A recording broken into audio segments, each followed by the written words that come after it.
Councilmember Villavicencio is the only one that I'm not seeing that I was expecting. Oh, okay. Well, we'll just do a little housekeeping. Good morning, everyone. This is Chair Charlie Zelli, and this is the Purple Line Corridor Management Committee, and welcome, everyone. I also acknowledge that happy Indigenous Peoples Day, and it feels like fall. Just again, a couple of housekeeping reminders. If you are speaking, I invite you to turn your camera on. It's always good to see who's speaking. And if you're not speaking, you can mute yourself. And if you want to speak, you can raise the hand digitally. Others, including myself, will keep an eye out. But if I miss you, just speak up. There's meetings, agendas, and presentation materials. In fact, it's recorded on the Met Council project website. And that website is metrotransit.org /purple line project committees. It'll all be more apparent if you go on the Metro Transit website. And I just saw a text from or email from Councilmember Valencia, who's looking for a link, Craig, if somebody can help her there. So we have a lot of topics today. Important to note the upcoming milestones. We're going to get reports about the Maplewood City Council meeting, of course, but also the Business Advisory Committee's some info, really interesting community preference and feedback that we've been getting all along. So we're going to spend the bulk of our time on that. If there's any first, if there's any additions or corrections to our past summary, this was the meeting on September 5th. And then October 8th, that was sent out. So if there's any corrections, things we got wrong, just let us know.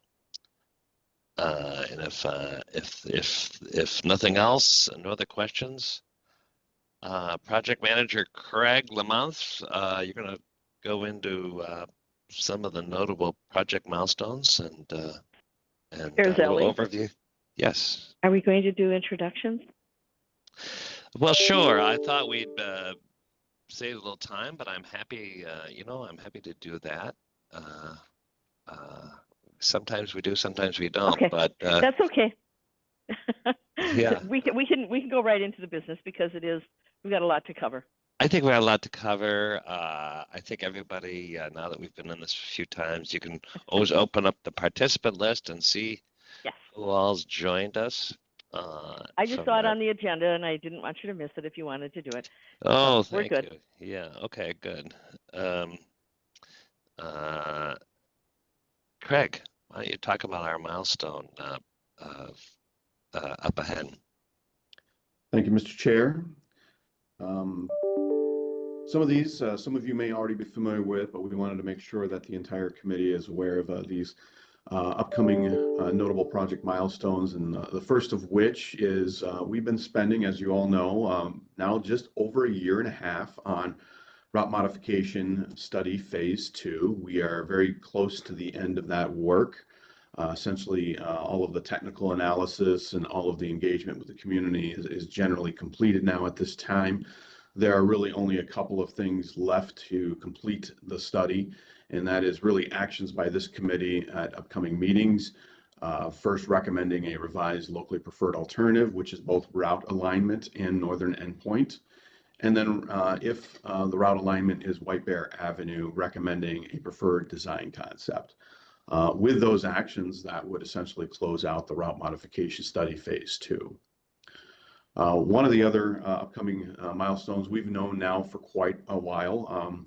As this group may remember, when we reported it a little over a year ago, we had entered the federal program with a 2-year project development phase, which is what the standard is. and we had to complete a set of requirements to complete the project development phase. We asked for an extension from the federal government. They granted us a 1-year extension, which is kind of the default that they do when project sponsors ask for extensions. That extension expires on December 9th.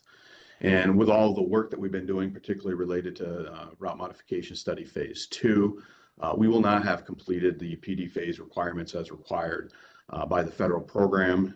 And those key requirements are 30% design, environmental clearance, a project rating, and a locally preferred alternative, all of which are still outstanding at this time because of the work of the route modification study. So we're going to need to temporarily withdraw from the federal program before the December 9th. We plan on doing that in the first week of December. We will seek re-entry into the federal program once the requirements are completed that I had noted earlier.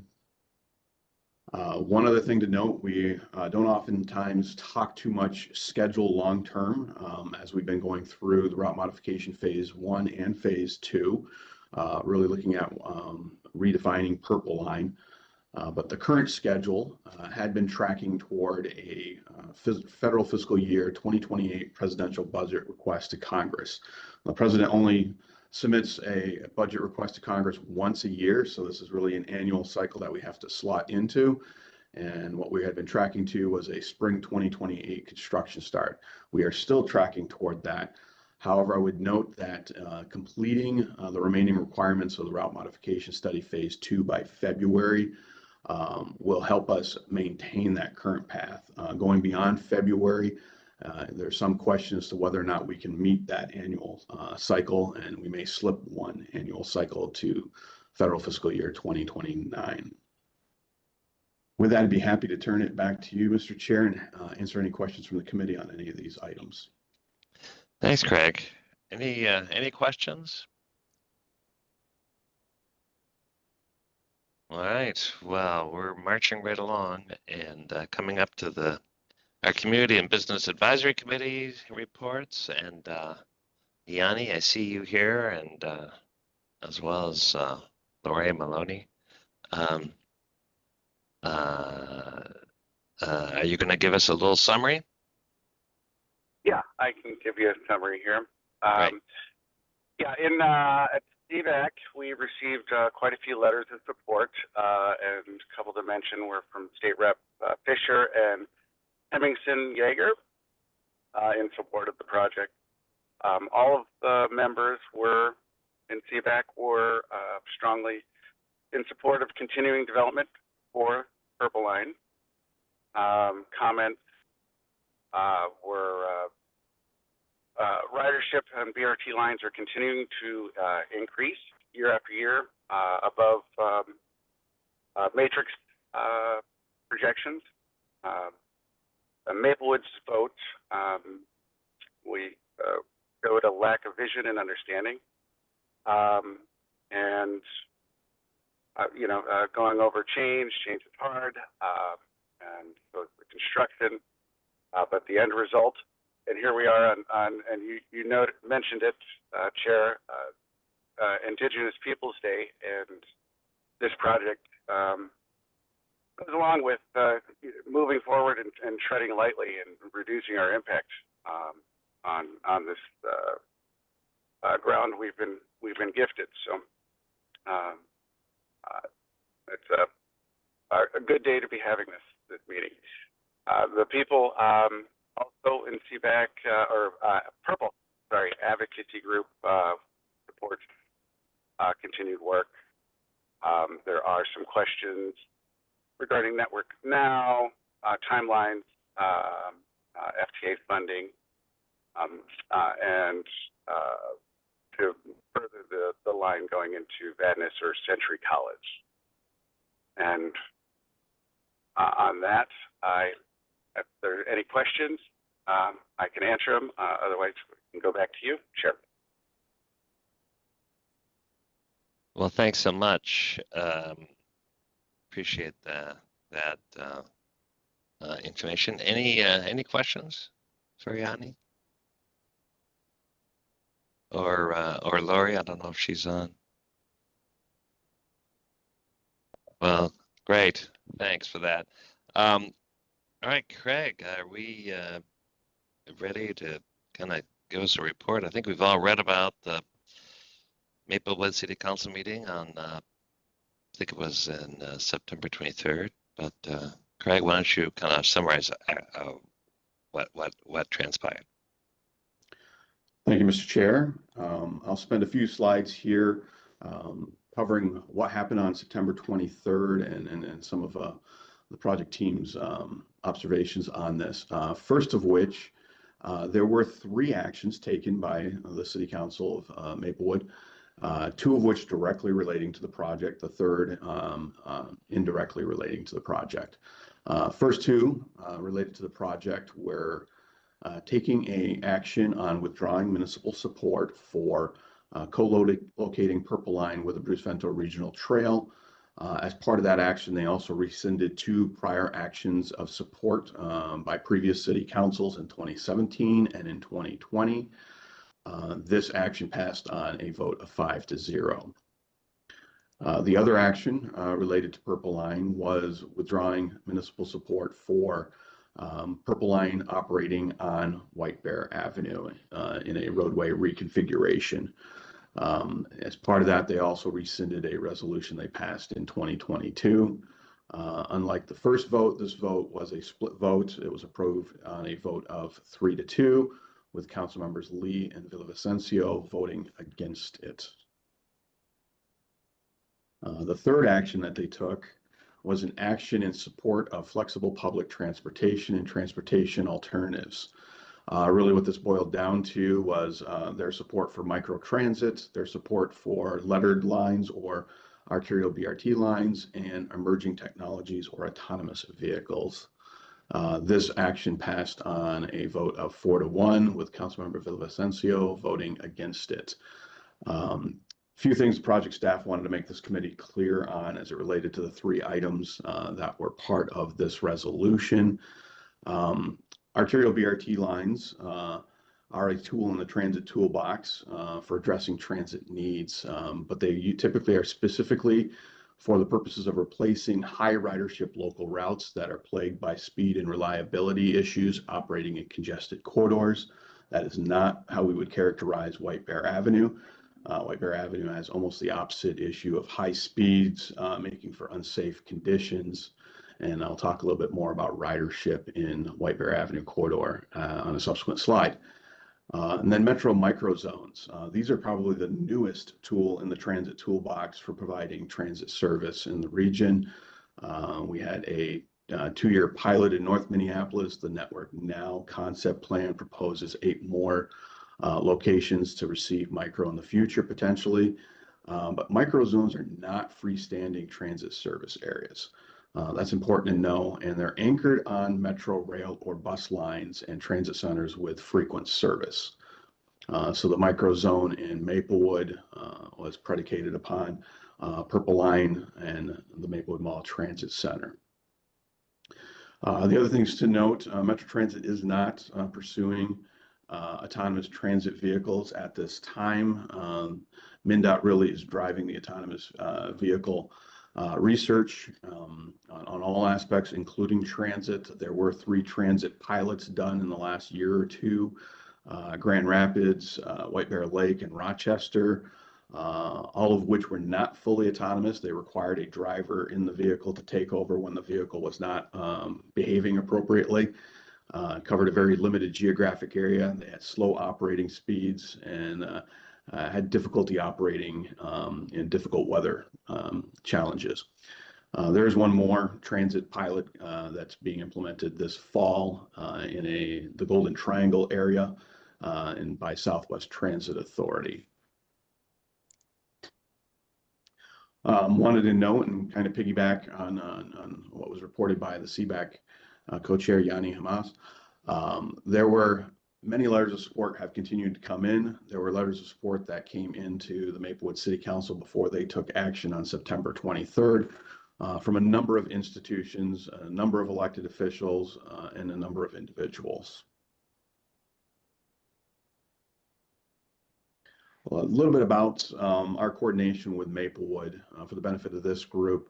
particularly focusing on phase 2, which really started in April of 23. We have met 6 times formally with the City Council in workshops and meetings, including providing them a 56-page memo responding to numerous questions we unexpectedly received during the July workshop. We also, last time we were before them, we provided a presentation that focused on the project development process, in particular, focus on municipal formal review points and approval actions so that they understood where they fit into the process. We've also added additional touch points beyond what our other project partners receive, typically through the weekly issue resolution team meetings and monthly technical advisory committee meetings. What we've done additionally for Maplewood, we have provided a written monthly project update to their city manager. It originally started that way. We've actually now, because it had value to others, have issued that monthly update to most individuals interested in Purple Line.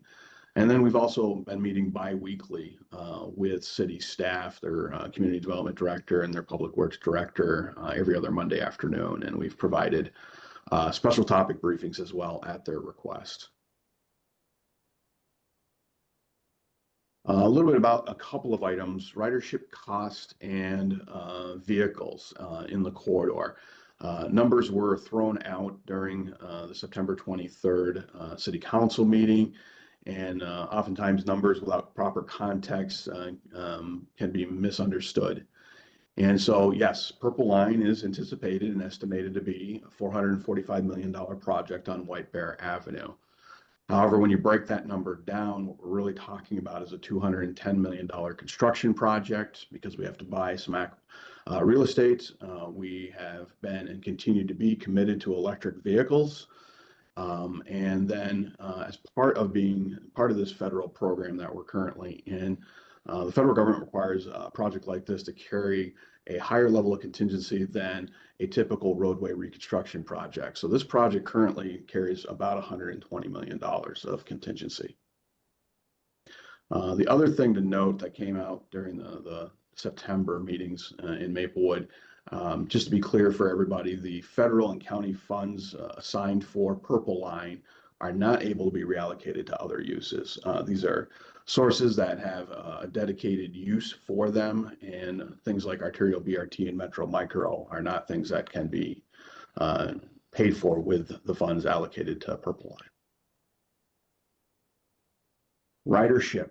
We heard a 400 ridership number thrown out during the September meetings in Maplewood, and wanted, before I get to that 400 number specifically, wanted to share with the committee, we understand quite a bit. We've done a lot of ridership work on this project over the last couple of years.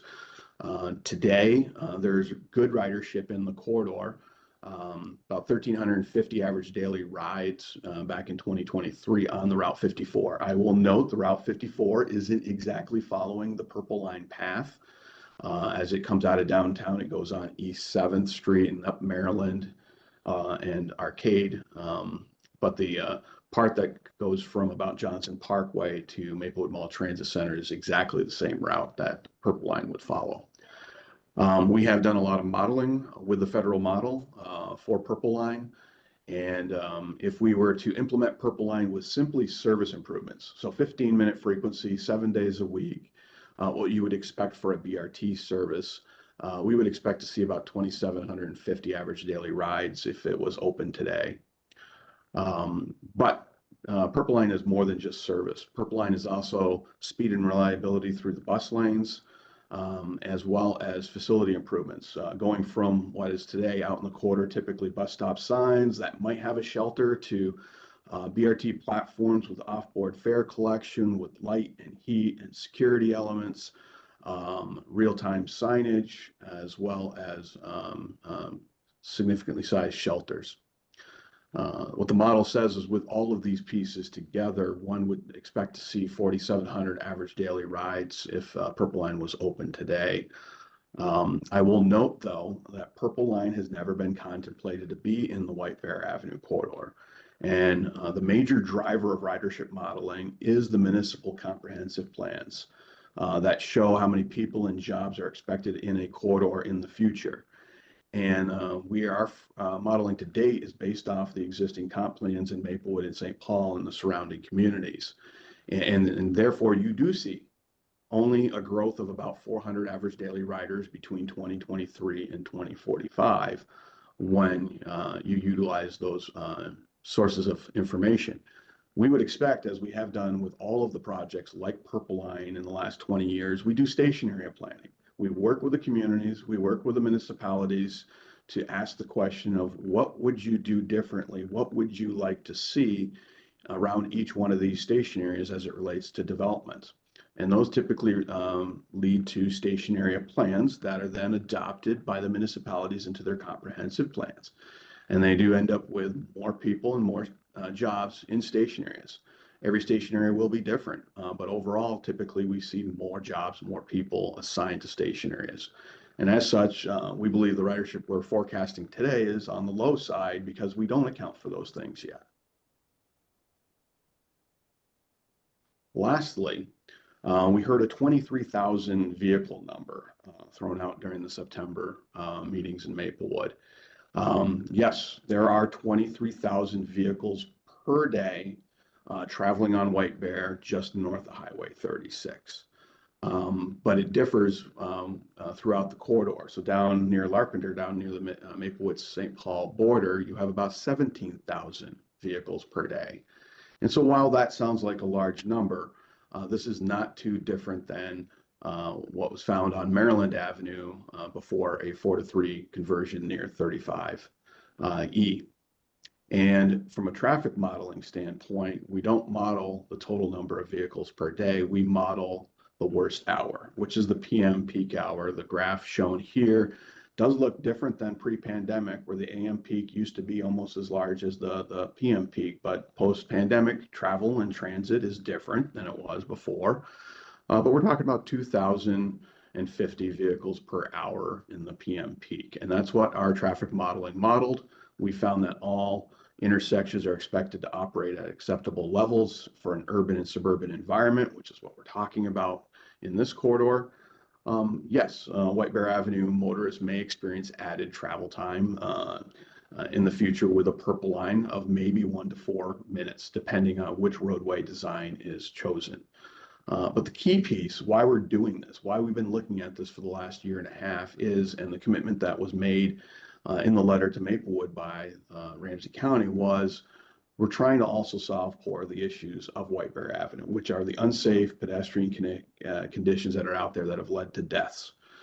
So reducing the lanes will help that. It will provide huge safety benefits, will lower speeds, will result in fewer crashes, and provide enhanced safety for pedestrians, and will also accommodate buses in bus lanes. But that's really secondary to that main goal of improving the safety condition and livability of that corridor. With that, Mr. Chair, I'd be happy to turn it back to you and answer any questions that you may have or other committee members. Thanks, Craig. That was a lot of information. I appreciate it. Any questions for anyone? Craig?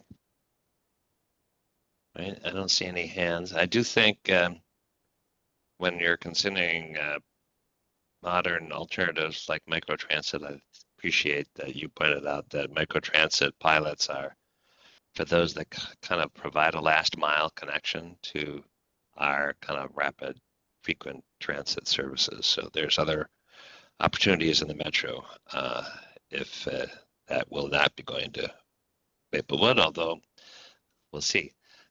In terms of autonomous vans and buses, I was part of that study, and when you said they don't do well in rough weather, out of exercising great caution, I was on one of those buses when it stopped for a snowflake. So yeah, they're a little cumbersome, not quite as efficient as we think, or not ready for prime time. Any other? Yeah, go ahead, Commissioner. Hi. Well, first of all, I want to tell you that I'm actually at the American Indian Magnet School on St. Paul's East Side for the celebration that's going to happen here at about 10 o'clock.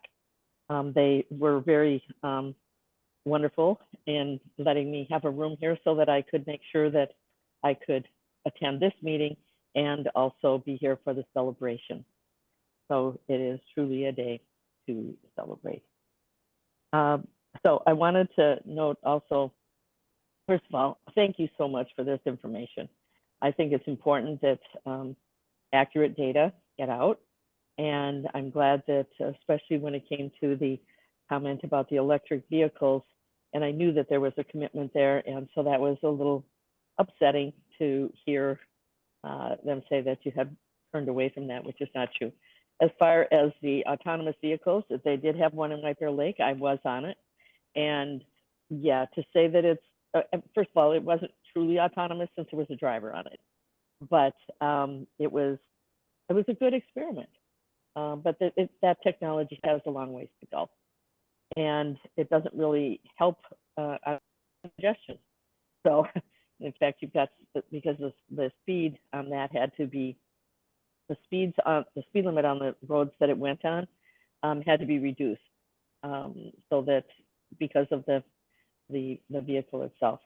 Anyhow, but it was a good experiment, and I'm glad that they did it.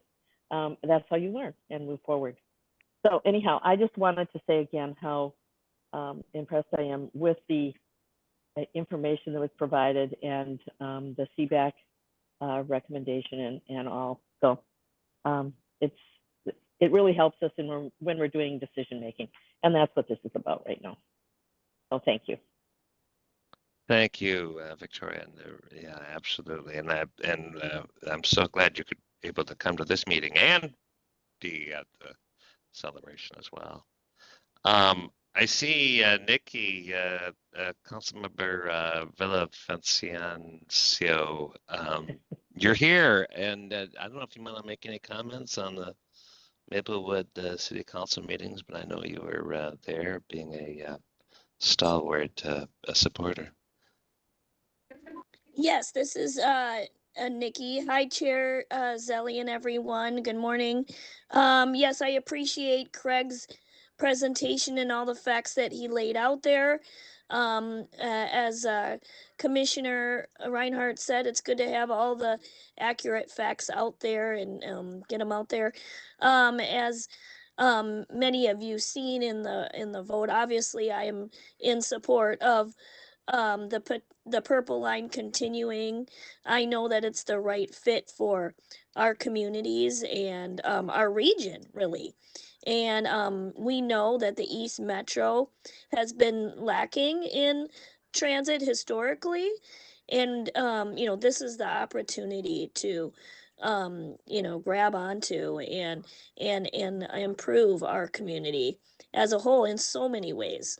So thanks, Chair. I appreciate it.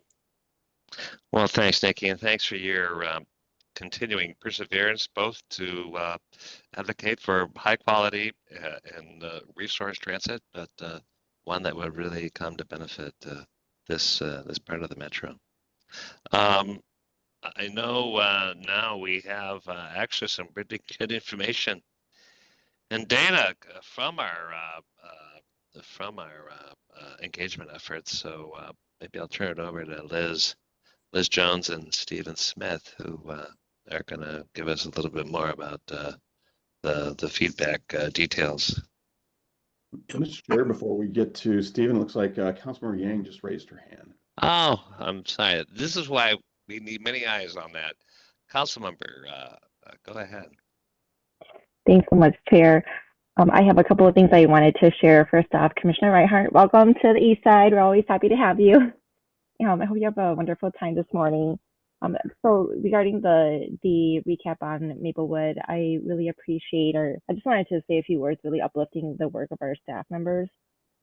One of the things that I have found so valuable as I've been working on the committee here with you all and really been a supporter of the Purple Line is the one-on-one time I have been able to have with the staff. And I say that because they are really the experts when it comes to this work around public transit. And so it's going to be really important that information that not only elected officials or committee members, but also or elected officials or committee members, but also community members have factual information about the project every time.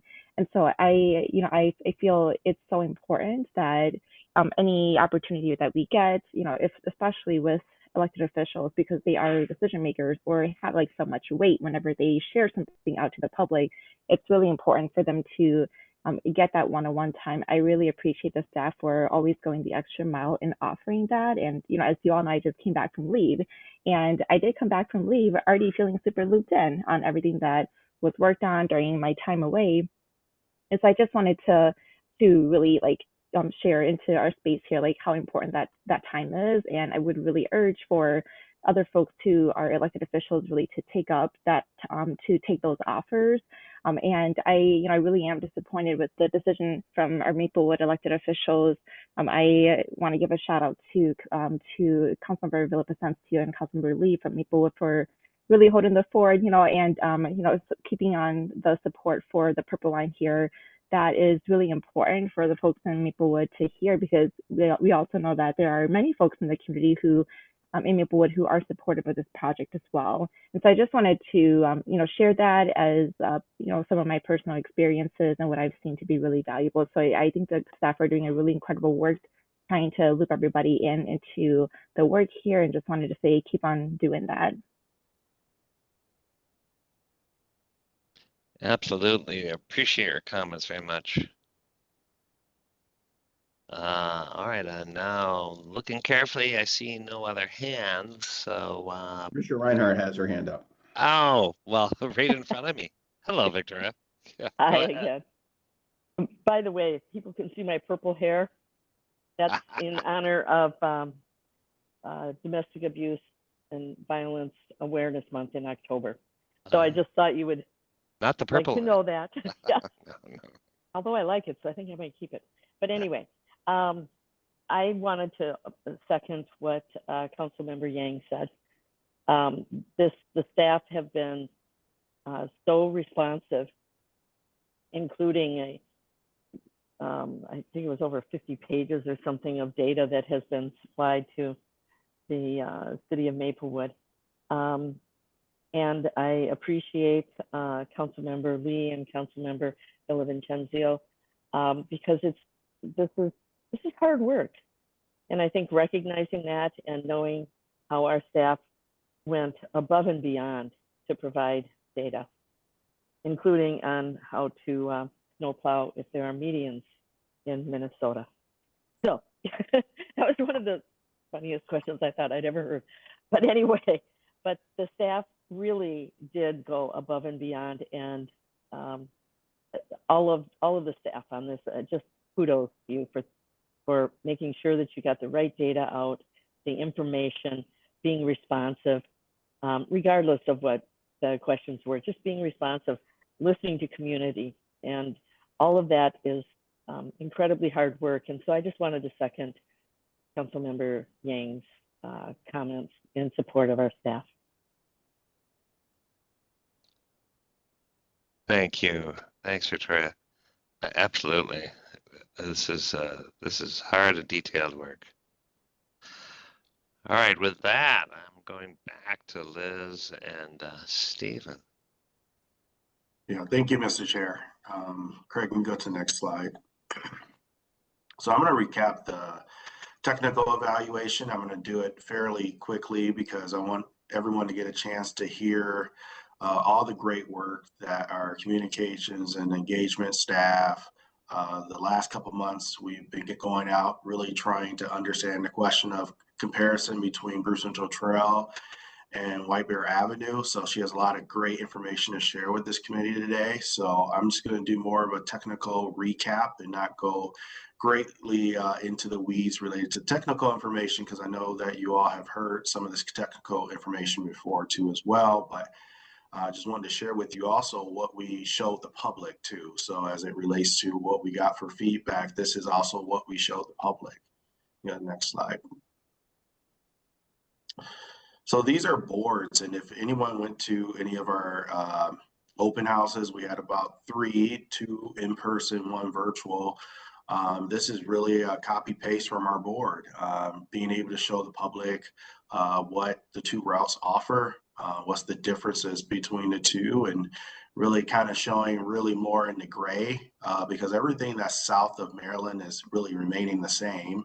But what we're talking about is the lighter purple and the lighter gray of kind of route preference between, or alignment preference between the two of them. So in the lighter gray, the Bruce Central Trail, that's about 9.5 miles long, 17 stations, 15-minute frequency. And so that's about what we estimate about 3,800 riders a day. And the cost of that would be about $370 million. It's eligible for federal funding. There's fewer impacts to traffic operations. That's because we're utilizing the trail corridor for this option.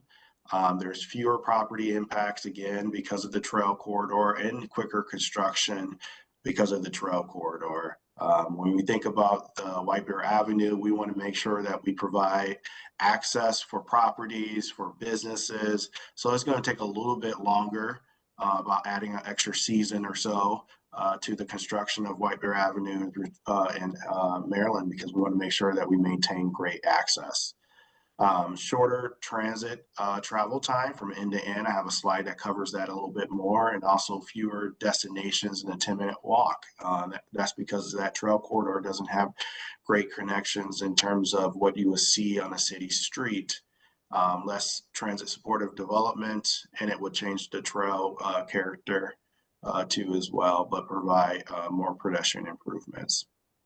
The White Bear Avenue corridor is about 11 miles long, 24 stations, and 15-minute frequency. So the same frequency, but more stations. And the reason why is in this area, you heard Craig talk about, we're similar to the 54, Route 54. And so the spacing lends itself to be perfect for our route. And so we would end up taking a lot of those stations. So we have more stations in the White Bear, Maryland corridor. The range of costs is between $420 million to $450 million. The reason why is because we have different options. That's the reason why you see up top the 3,900 to 4,900 in ridership weekday projections, is because we have a side running option, and then we have a center running option, and then we have another option too as well, where we have a single transit lane. So that all varies in ridership. And so that's why we have a range there. This option is also federally eligible. There are more property impacts, and I will talk a little bit more about that. And then there is a longer transit travel time from end to end when you think about from Union Depot to the Maplewood Mall area, but more transit supportive development. And we also are providing roadway and pedestrian infrastructure improvement. You can go to the next slide. So the trail corridor, really, this is an image we want to make sure that people can visualize what we're talking about. A lot of times you hear engineers talk about things in 2D, and then you just have a hard time visualizing, well, what would that change actually look like? And so when we go out to the public, we want to make sure that everyone has a good idea what this would look like. And we're talking about in the right-of-way space. The Ramsey County right-of-way is about 100 feet long. The guideway would be about 26 feet wide, and then the trail would be about 13 feet wide. And all the room in between would provide that separation with vegetation and storm sewer. And so there's a lot of different improvements that would be made in terms of co-locating the trail with Bruce Central, with the guideway. Go to the next one. And then for the White Bear Avenue corridor, again, this is just showing one of the options, which is the side running option, but really trying to explain to the public, this is not just a transit project, but this is also trying to make investment on improvements related to the conditions that's out there today, providing more opportunity for ped crossings and median refuges. And also replacing the boulevard landscaping, new sidewalk, new signals, new infrastructure. So it's not just a transit project, but it's also trying to provide all the different improvements, and also the speed too as well. We heard that at the very beginning that is really fast in the corridor. So how do we also help with that too as well? So coming up with a lot of different ideas, but also just trying to explain again to the public, this is what you would get related to a White Bear Avenue and Maryland Avenue corridor. that it's not just a transit project, but it's also a roadway reconstruction project, because we're going to be replacing everything from back of sidewalk to back of sidewalk. So it is a lot of costs associated to that. Go to the next slide. So land use, economic development, and destinations. So with the Bruce Wintle Trail corridor, there's affordable housing, about 540 affordable housing units, and about 200 community destinations. This is all within a 10-minute walk or roll around the station. But when you look at the White Bear Avenue, and this is going to be a little bit of a theme because you're on a street network, there's just a lot more. There's a lot more affordable housing units. There's a lot more community destinations too as well. There's also a lot more transit supportive land uses along the White Bear Maryland corridor. Go to the next slide. Socioeconomic demographics. This is something that, if you recall, when we first reset and we started looking at the White Bear corridor, we showed you the demographics. This is something that we kept because we knew eventually we were going to get to the Bruce Wintle Trail White Bear Avenue comparison after we were done with all the analysis of White Bear.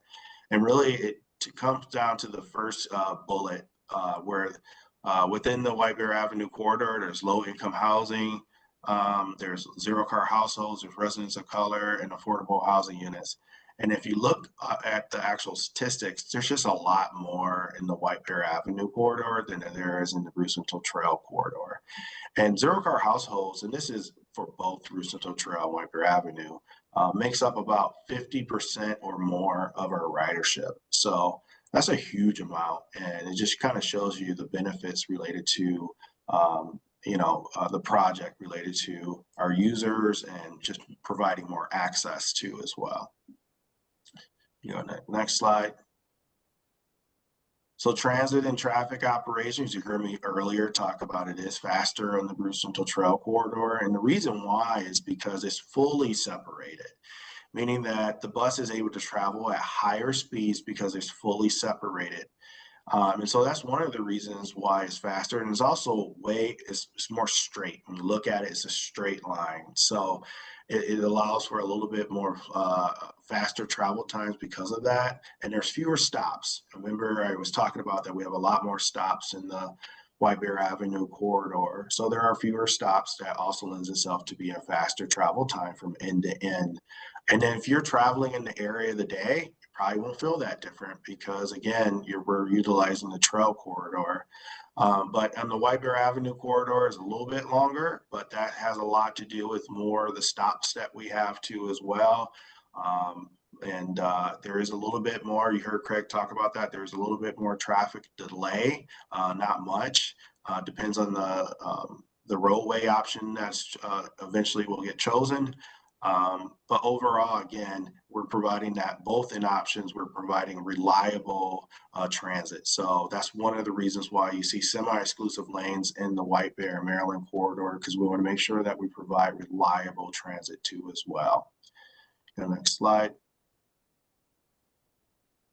Property impacts. Because it's a trail corridor, there are fewer property impacts. You're more in the back side of properties versus on the White Bear Avenue, you're more front-facing properties. So there are more impacts, but a lot of those impacts are associated to providing stations. Right now, if you're out on the corridor, you probably see a pole and a bench. But this is talking about providing you heat and a shelter. And so this is a full BRT platform, so it does take a little bit more space, and a lot of the property impacts for White Bear Avenue is associated to the intersection and also providing left turn lanes and median refuges too. So there are a few more property impacts associated to White Bear Avenue, depending on which option you pick between side running or center running. Then go to the next slide. Environmental impacts are kind of hard to compare because they're not apples to apples. In the Bruce Wintle Trail corridor, again, I talked about that 100-foot right of way, but we have to co-locate the trail. So that means that there's some vegetation removal As all these projects, we're only at 1% design. As design advances, we always look at opportunity zones. How can we replant? Same thing for White Bear Avenue. There's going to be the replacement of the boulevard and the sidewalk, so the curb and gutter. So that means that we would end up impacting the boulevard trees. But again, we're only at 1% design. I can't say that enough sometimes. And we would look at opportunity zones to figure out how could we replace. Could we get to 100%? Don't know. But we would try to strive for our best to get as close as we can. And so again, just it's kind of hard to compare the two. They're very different. But those are the environmental considerations between the two options. And then lastly, I always like to leave with everyone, again, just kind of emphasizing both options to the public was federally eligible. And so this is really just kind of showing the costs and the federal eligibility to the public, again, just letting them know that both options, as they look at the information, that they're both federally eligible. And Mr. Chair, that's all I have. Thank you. Thank you, Stephen. And let's open up. That's a lot of information. I hope everyone was able to capture that, but know that that PowerPoint presentation is going to be on the website. Any questions at this point? All right, I'm looking now. I don't see any hands. All right, so Craig, maybe we can set it back to you to present a project staff recommendation. Actually, Mr. Chair, before we get to that, we want to hear from Liz Jones on what we heard from the public. Liz, can't go over you. Sorry, go ahead. No worries. Thanks, Chair. Hi, everybody. Liz Jones. I'm the Outreach and Engagement Lead on the Purple Line and the Gold Line. I'm going to start here with a little recap of our methodology for this engagement period. Some of it is information you've heard before as we were preparing for this effort, and then really getting into what we heard from folks as well. Next slide. So as a reminder, this was our bank engagement effort really throughout July and August and into early September as well, heavily focused on engaging the entire Purple Line corridor. So from downtown up to Maplewood, and really focusing on which corridor folks prefer Purple Line to run on, the Bruce Vento Trail corridor or the White Bear Avenue corridor.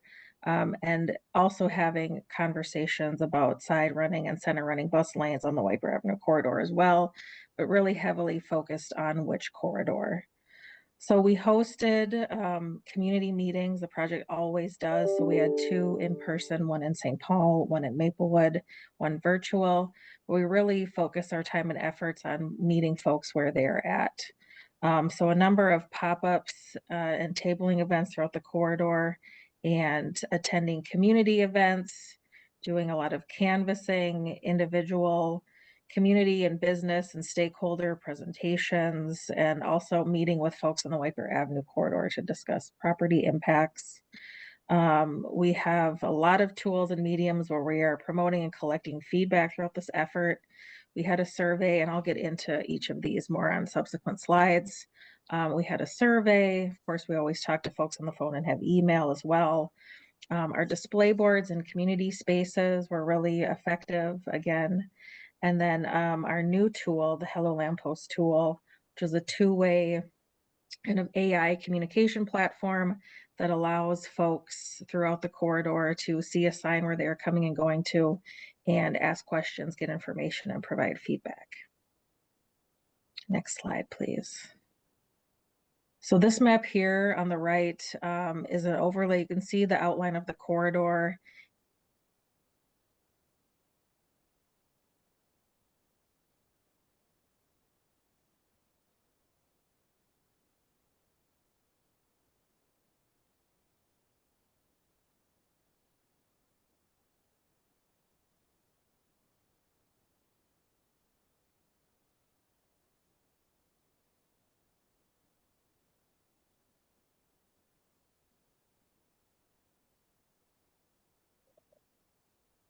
Did we just lose Liz, or is that just me?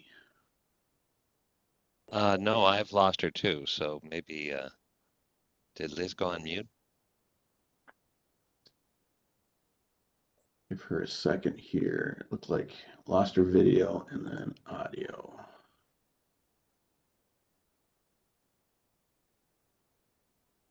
Yeah, looks like it's frozen.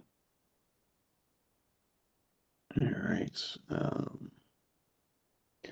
Well, I will pick up for her and hopefully she'll be able to rejoin. So I will do my best Liz impression. I will. Don't try too hard, but if you can, maybe you can cover what you can, and then if Liz joins us, you can pick it up. Or so I think she's in the process of rejoining, but I'll hit this slide. So in about an 8 to 10 week period, we reached about 3,000 people during this engagement period. We attended about 30 community meetings, events, and pop-ups. This map shows the different type of events we had and where we had them. We always try to be able to meet with everybody throughout the corridor, but we do focus on areas of diverse populations, and that's kind of shown at the map here. This map with the darker colors represent areas of more diverse communities, and you'll note that our activities, particularly during National Night Out, were heavily in those communities. But we've done everything from Maplewood all the way to downtown, as she noted earlier.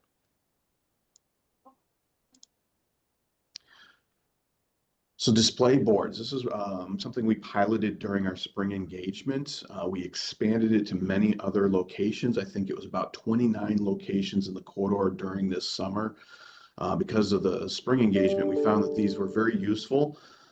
These are areas that we typically go out and have tabling events at, so we've established relationships with many of these locations, and they have been gracious enough to give us enough space to be able to provide a board or two, as well as leave written materials, books for folks to flip through, as well as written surveys and our QR code for folks to be able to scan and provide us feedback. So these are in community centers, these are in the libraries, city halls, apartment buildings, recovery centers. So these allow folks to be able to engage with the community when they have time at their leisure for however long that they'd like to dive into the information that we provide.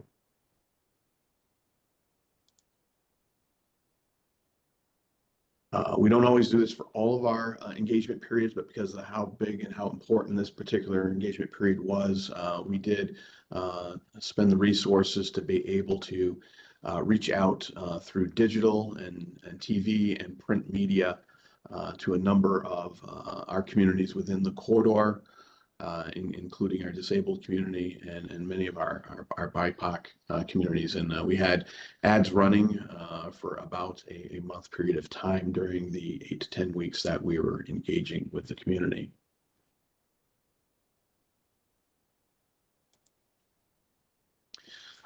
Canvassing efforts.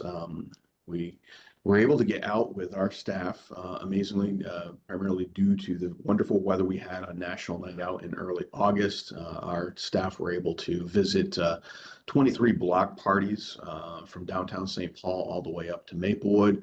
Great opportunity that evening to engage a lot of folks, to leave information with the block party organizers, and to provide paper surveys and QR codes to distribute to attendees.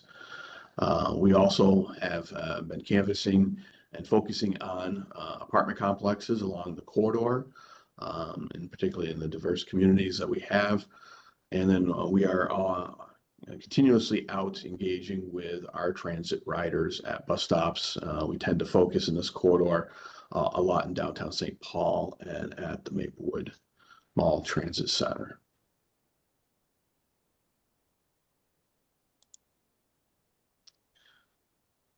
Hello Lamppost, as was noted by Liz, that this is one of our newest tools. We decided to pilot this. Colin Owens on our outreach team discovered this tool, brought it to our attention, and we're piloting it for Purple Line as well as Metro Transit. It may be a new tool that we add to our outreach and engagement toolbox.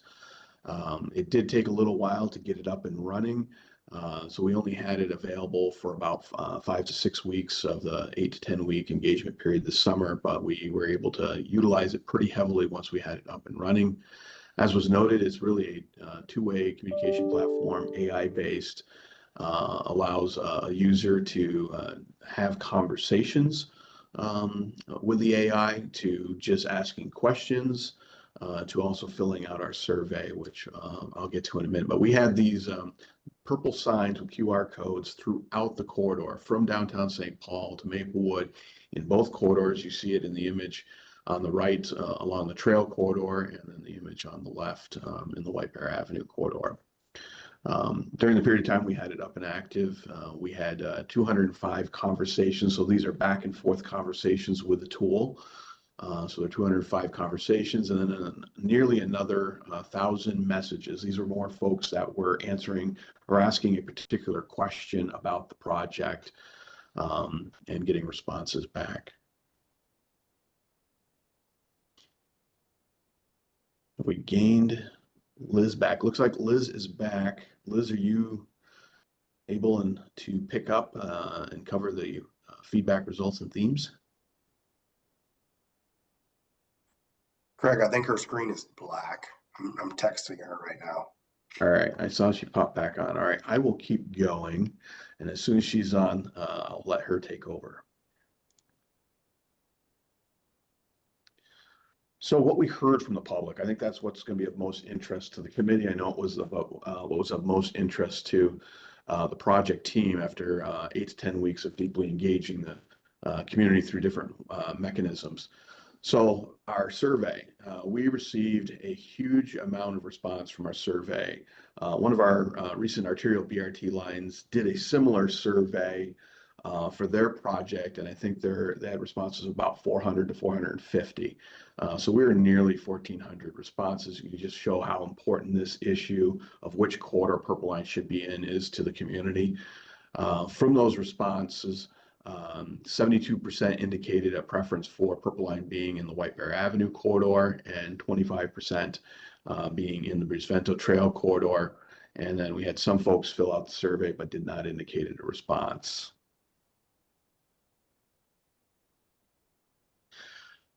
We were able to provide and ask a demographic questions with our survey. These are, as always, is optional, but we typically do get pretty decent responses. And what we found through looking at the demographics is we had a great representation across age ranges between 25 and 74 years of age. We had a nice spread between men and women. And we had 60% of our respondents have used transit at some frequency in the past. We got 15% people of color. 25% chose not to answer that question. And then when we looked at the geographically, where did the respondents live that were providing us the feedback, 80% are from the corridor, so from Maplewood or St. Paul. About 25% of the respondents identified as having a disability or an impairment, and about 10% indicated they did not have access to a vehicle.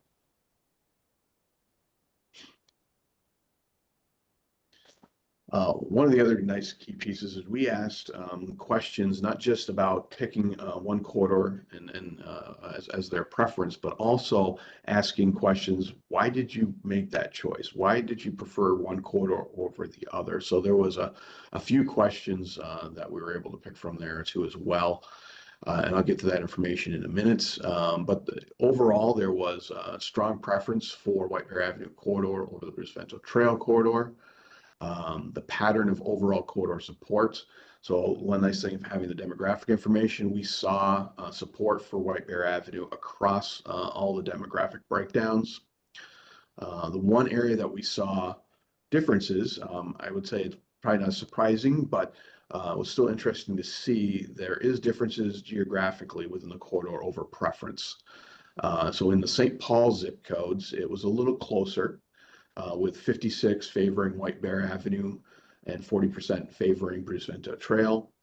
It was a much wider spread between Maplewood. Maplewood zip codes, with 55109 being the largest response group, preferred White Bear Avenue over Bruce Vento by about an 80% to 20% margin.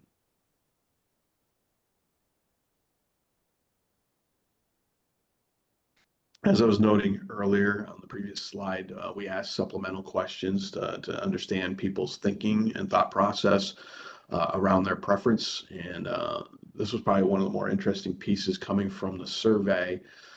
So under both columns, the gray and the purple, the first bullet is really folks that picked the other corridor because of concerns over impacts to the corridor that they might be in or might use on a daily basis. The second bullets are really those who were indicating a particular corridor because of the merits of that option. So you have about 30% favoring White Bear Avenue because they want it in White Bear Avenue. They want better access. They want access to the amenities that would come with a BRT level of service. While about 25% favored Bruce Vento Trail Corridor, where the mostly for new access to higher frequency transit, there's less transit today in and around the Bruce Vento Trail Corridor. And then about 10% of respondents to the survey expressed opposition to both options. So didn't indicate a preference, but left us comments.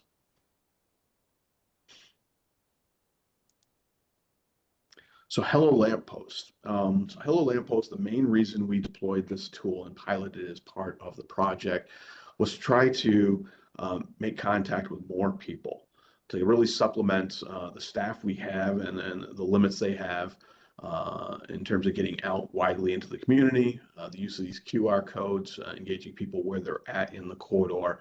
That was what we were hoping to be able to achieve. Hello Lamppost has a slightly different demographic mix than our paper survey and online survey. We had about 52% people of color. Again, here, always optional. The demographic questions, 18% did not answer the question.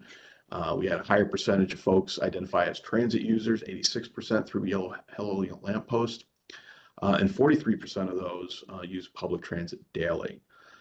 And as noted, I think we achieved what we were hoping to do is 86% of those who engaged in Hello Lamppost weren't there to provide us feedback about which quarter we should be in, but rather they wanted to learn more about the project.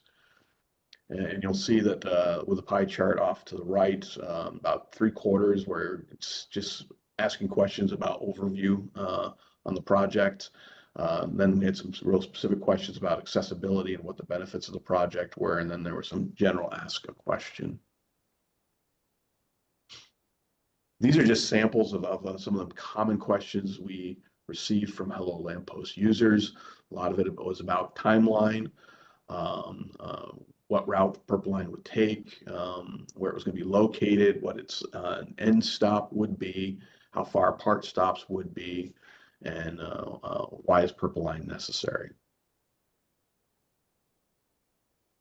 But we did get a few people through Hello Lamppost because the option was there to fill out the survey that we were asking everybody else. And we had 19 folks respond back. 84% of those indicated, consistent with the other survey, that White Bear Avenue was their preference over the Bruce Vento Trail. The one nice thing about Hello Lamppost, and we'll be able to utilize this ongoing, this particular tool, is where they were responding from can be geolocated based off the QR code. So we know where folks are when they're providing us feedback or asking us questions, and you can see that on the right.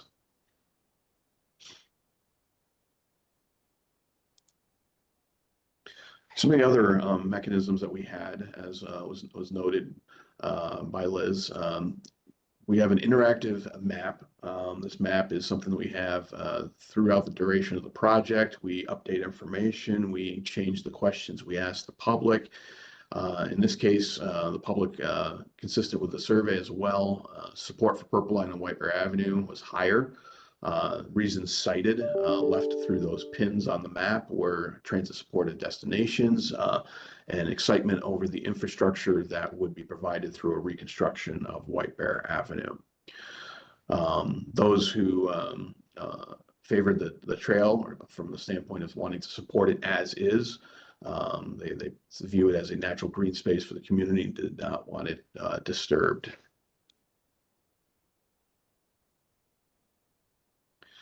Community meetings, events, and pop-ups. You heard earlier we had 3 community meetings. This one here pictured is the St. Paul meeting, and consistent too with the other mediums.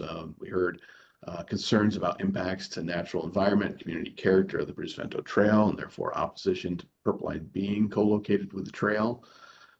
We heard support for White Bear Avenue, for the existing things that are there, people, destinations, jobs. And then again, excitement over the infrastructure, because again, this is more than just a transit project on White Bear Avenue. It's really reconstructing the roadway to better serve the community, in addition to the transit piece. We did hear during the community meetings, there was concerns about traffic impacts if Purple Line is on White Bear Avenue.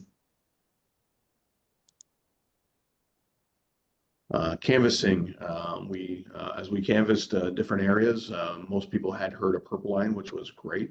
Knows that the different ways we've been reaching out to folks are getting through to folks.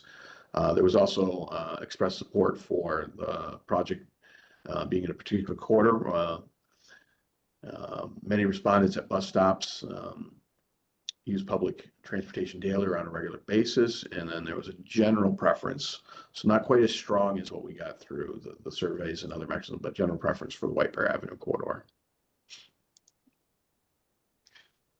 Some of the key engagement takeaways from this 8 to 10 week effort: large public support for White Bear Avenue corridor, primarily for its proximity to people, businesses, and other opportunities. Also because it preserves the Bruce Vento Trail corridor north of Maryland as is. And then this support was consistent across all the different demographics that we had looked at. We had a lot of great conversations with BIPOC folks. But what we found was that was not translated into the survey responses. We had a much lower set of response from BIPOC folks than those that we were actually engaging and having conversations with. So that's a big key takeaway for our engagement team, and something that we're going to focus more on trying to solve for as we do future engagement planning. Some of the other big pieces was we spent a lot of time and effort translating our materials and our surveys into the languages found within the corridor. We found that there was a disparity between folks who speak a language other than English with their ability to read or write their native language. And so that was also a barrier to getting very many, if any, surveys back from folks that way. So that's something that we're going to need to think a little bit more about as a team. The other piece is that BIPOC folks and folks with lower incomes, looking for ways for them to be more responsive to the engagement we're doing and taking the time to take surveys. We need to go above and beyond what we've been doing, which is we've typically provided free bus passes out as an incentive for them taking the time to engage with us and to fill out our surveys. And we're going to need to do something above and beyond that. I would say that that's not necessarily something that's unique to Purple Line, but we've run that across that in other projects as well as roadway projects, so non-transit projects. So these are things that we're going to be very focused and deliberate on as we move forward with our engagement in the future. With that, Mr. Chair, I'm hoping I did not do Liz Jones a disservice by covering her slides for her. So I'd be happy to answer any questions I can on the engagement that we did. Well, thank you, Craig, and you showed great leadership and teammanship to be able to jump in with a lot of really helpful information. Any questions for Craig or Liz? Sorry, we had a technology snafu. It won't be the first time.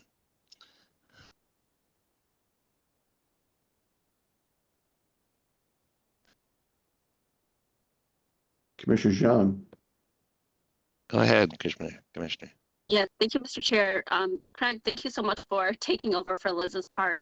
And I really appreciate the responsiveness that Liz and her team has had with our feedback about like wanting to know the numbers for the respondents. I see that change had provided here. In addition to that, I really like the reflection piece here about the engagement and where folks who speak another language other than English and or folks who may not even be able to read English well can engage in other meaningful ways, as well as the incentive piece. I think that's super important as we are taking working class people's time to be able to engage in shaping and planning this. The other part I would like to hear too is if there were any other issues that stood out that were gathered from the community engagement that isn't presented here. If there were any other questions or concerns about this project. Thank you, Commissioner. Appreciate the feedback. And yes, we're always trying to do our best in terms of authentically getting meaningful information from the community and finding the best ways to do that. I think, and I welcome my other partners here on the project team. I think this generally captures what we heard. I would say things, for example, you saw the slide that Stephen presented about property impact differences between the two corridors. We did hear from property owners on White Bear Avenue, and as can be expected, they have some concern over impacts to them. That's not surprising.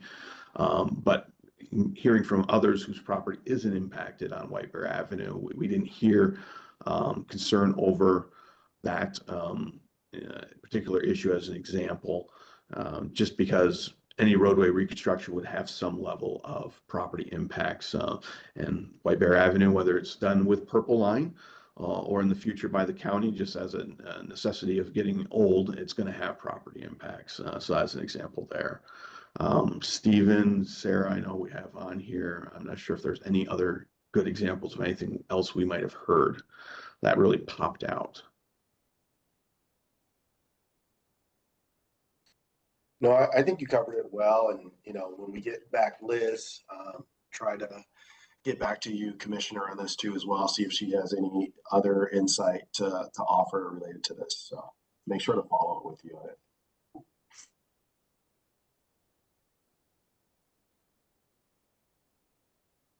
Okay, thank you, Craig. Yes, I would love that follow-up. Some thoughts and suggestions I may have for consideration are, radios and also, let's see, communal places or even focus groups that are specific to the languages that folks would be comfortable in speaking in around that area there. Commissioner, we can absolutely have that follow up. And then again, filling in for Liz, trying to do my best. I now remember something she wanted to make sure this whole committee wanted to know. So we are preparing to your first set of questions about what other feedback we heard. There is a full report being assembled that summarizes all the feedback, not just what was covered on these slides here. And so that report, when available in the coming weeks, will be made available to this committee as well as the CBAC committee as well.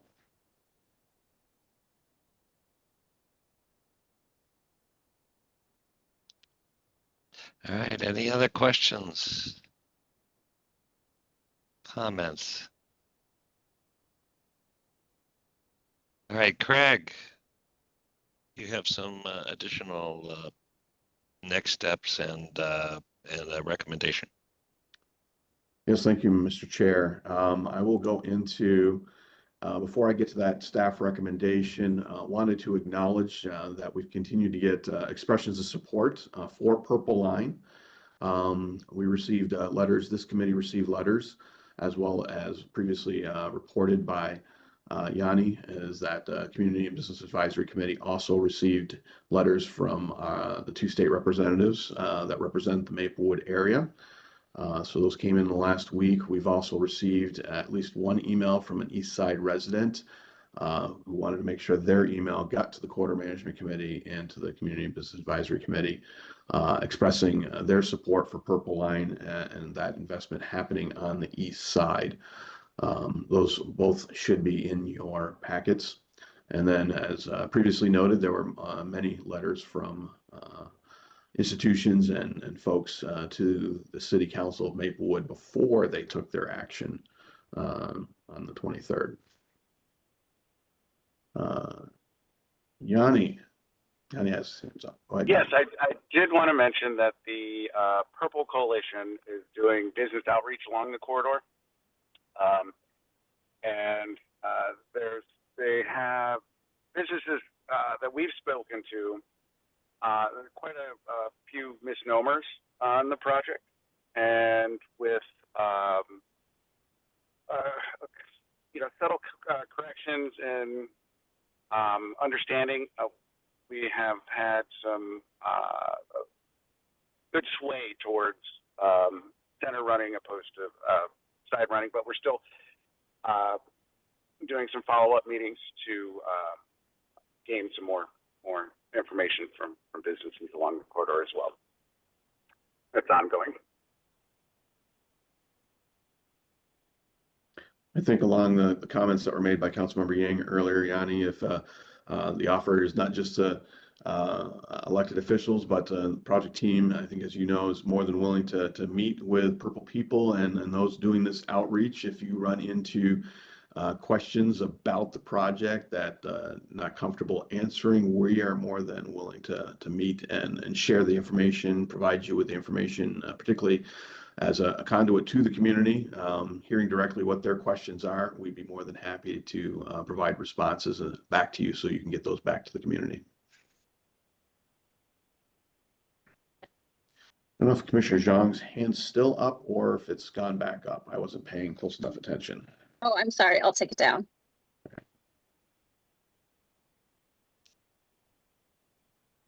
All right, and on to the Craig? action.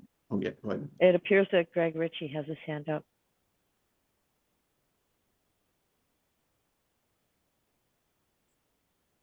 Go ahead, Craig. Oh, okay. Richie, yeah. No. All right, Greg, if you don't have any questions.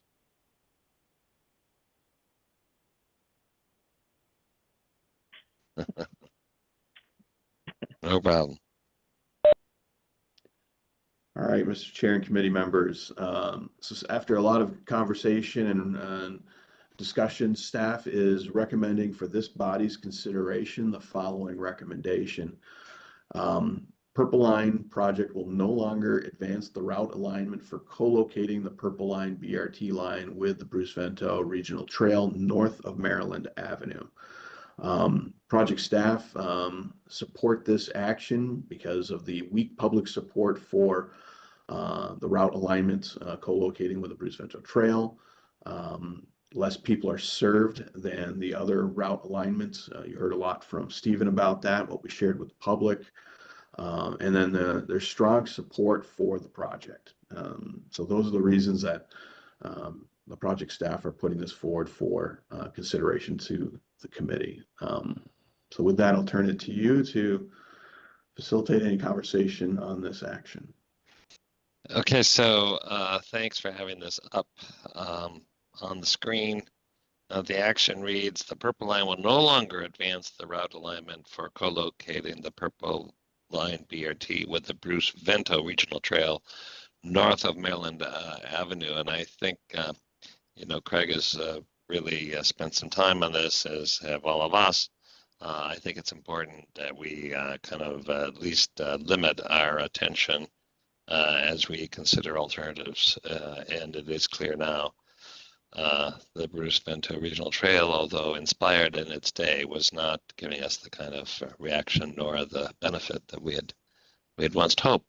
Any comments or questions on that?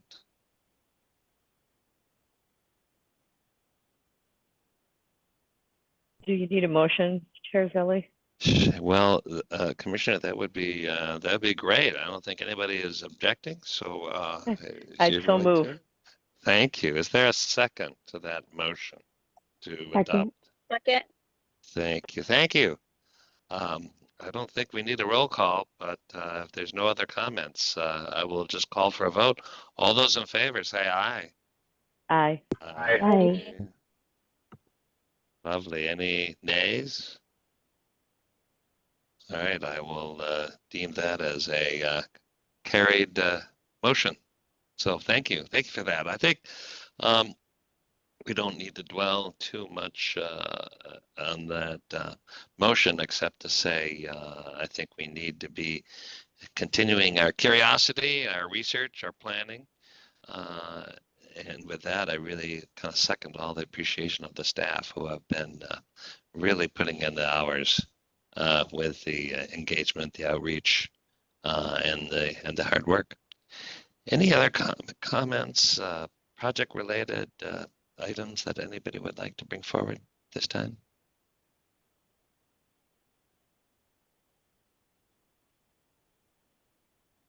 I'm always looking carefully for hands. I miss them most of the time.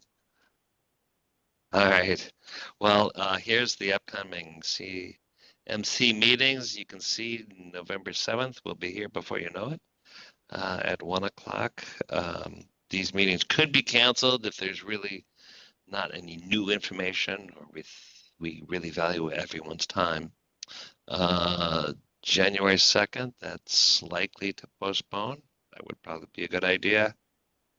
But we want at least to have some on people's calendars. We certainly encourage everyone to stay connected. If not with us individually, you can certainly check the website and social media. Always kind of connect or reach out to the project team or myself or Victoria. You're still part of the team here, you know.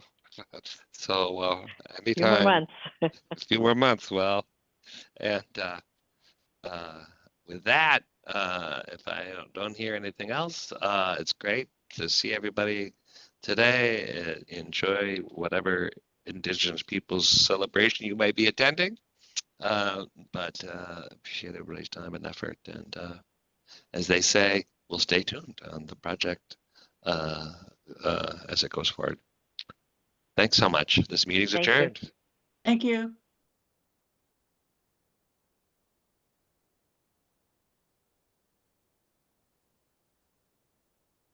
Thank you. Bye-bye.